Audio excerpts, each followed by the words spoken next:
Pero ang isa Di ba? naman dyan na ngayon ay kumakalat din, Ito, totoo na yan. ito totoo. Totoo na yan, totoo na yan. Kasi yung mismong mga tao na ito ang nagsasabi. Ayun, ba naman, yung kung totoo yan, di paniniwalaan yan. Oo. Ito naman, Oo. yung, di ba, sa mga biktima ng EJK, may mga picture na Ayan pinapakita. ako. Nagrarally ngayon di ba? Viral ngayon yan, oh. Ang problema, may mga picture dyan na hindi naman pala biktima ng EJK.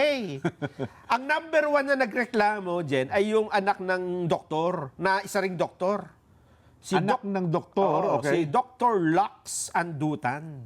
Ginamit kasi yung picture ng kanyang tatay, si Dr. Winston Andutan. Eh, ang sabi niya, hindi naman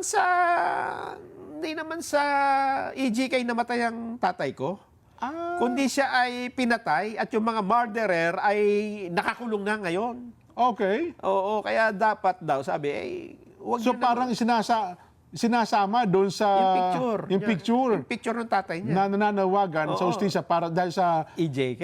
extrajudicial Oo. killings. Oo, meron namang isa, yung isinama yung picture ni yung biktima ng hazing. Si Asio. Oo, Castillo. Yes. Nandun nakaganon din eh. So, Oo. hindi naman yan EJK. Oo. At ang isa pa ay yung...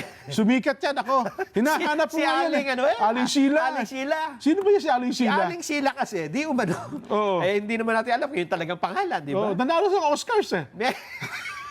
Pati sa Oscars eh. Meron kasing mga EJK victims sa yung mga Oo. picture. Nakaupo sila doon, di ba? Oo. Naka-live ba yata eh? Oo. Eh, tanging siya lang yung colored, yung picture. Tapos maya-maya, pinaalis siya doon, tumayo, di ba? Oo. Ayun pala, yung picture na yon nakita rin sa post ng isang punerarya. Na yung picture na yon ay namatay last year lang. Hindi dahil sa ano? At hindi sa, last Hindi year sa EJK. Last year lang namatay. Hindi kay Duterte yun.